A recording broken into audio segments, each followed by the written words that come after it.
For a long, long time, we've all been told this one simple story about weight, right? That it all comes down to counting calories. But what if that story is missing the most important chapter? Today, we're going to dig into the science that shows why the quality of our food might just matter way more than the quantity. It really all starts with this one question. It seems so simple, but it blows up the entire foundation of modern dieting. Is 100 calories of broccoli, vibrant, full of fiber, really treated the same way by your body as 100 calories of pure candy? The answer is a huge, resounding no. And understanding why, well, that changes everything. So first, let's just quickly look at the old rule, the one we've all had drilled into our heads for years, this basic idea of calories in versus calories out. You know the drill. It's always been presented as simple math. Calories you eat versus the calories you burn. It's easy to remember. It's been the go-to advice forever. But that simplicity, that's actually its biggest flaw, because it completely ignores the incredibly complex and brilliant machine that is your body. Okay, so where does this old rule start to fall apart? Well, it begins when you realize our bodies don't just see a number. They don't just see calories. They see food. And how our bodies actually process that food makes all the difference in the world. Get this. Think of it like your body charges a processing fee for every single thing you eat. The official name for it is the thermic effective food, or TEF. It's basically the energy your body has to spend just to break down, absorb, and use the nutrients. And as we're about to see, that fee is wildly different depending on what you're eating. Now this chart is where it gets really fascinating. Just look at that bar for protein. Your body uses a whopping 20 to 30% of the calories you get from protein just to digest it.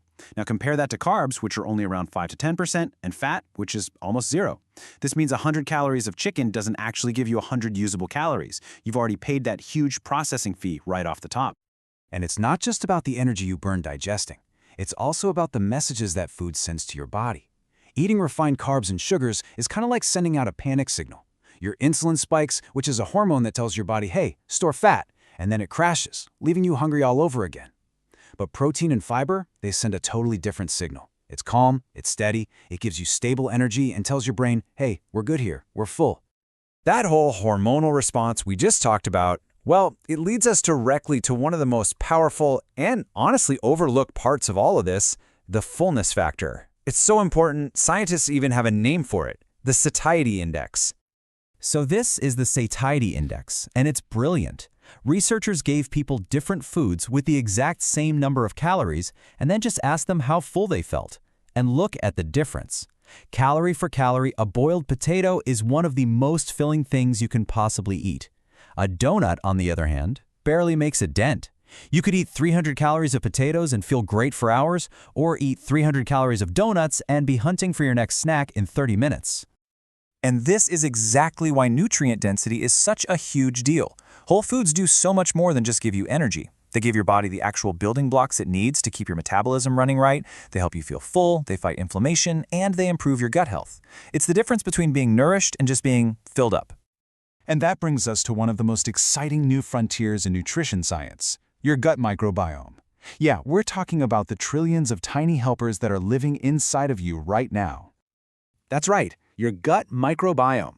These little bacteria are a critical part of how you work. And here's the key. What you eat is what they eat. If you feed them processed junk, you create one kind of gut environment. But if you feed them fiber from real, whole foods, you create a completely different and much healthier one. And this gut environment has a huge impact on your weight. Your gut bacteria can literally change how many calories you absorb from your food. They help manage inflammation, which is directly tied to your metabolism. They even influence the hormones that control your hunger and tell your body where it should store fat. I mean, think about that for a second. Two people could eat the exact same meal and have totally different results, all because of what's going on in their gut. So this all sounds pretty convincing in theory, right? But what happens when you actually put it to the test in a proper, controlled scientific study?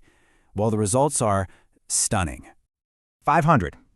That's the magic number. That is the number of extra calories people on a processed food diet ate per day on average without even trying. In a landmark study, researchers put two groups on two different diets. One was all whole foods, the other was ultra-processed, and they just told them, eat as much as you want. The results were absolutely shocking. And the results were just undeniable. The whole food group, they lost weight. The processed food group, they gained weight. But here's the craziest part, the part that really changes things. Both groups reported feeling equally full. This proves it wasn't about willpower. It was the quality of the food itself that was overriding their body's natural off switch, literally driving them to overeat. So if counting every last calorie isn't the whole story, then what is? Well, all this evidence points to a completely different way of thinking about food. Instead of obsessing over the numbers on a package, the idea is to just focus on the quality and the category of the food itself.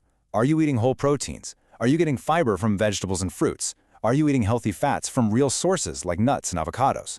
The goal is just to eat food that's as close to how it came out of the ground or off the tree as possible. Because when you do that, something pretty amazing starts to happen. Your body's own finely tuned systems, the ones for regulating hunger and fullness, they start to come back online. They start working correctly again. You begin to intuitively eat the right amount because your body is finally getting the right signals. It's not about restriction, it's about restoration. It really all comes down to this one simple but really profound shift in thinking. Let the quality of your food guide how much you eat, rather than the other way around. When you prioritize quality, the quantity, it often takes care of itself. So, I'll just leave you with this one question to think about. What if we stopped looking at food like it's a math problem, a game of calories we have to restrict? And what if we started seeing it as an opportunity to truly nourish our bodies? The science seems to be telling us that one little shift in perspective could make all the difference.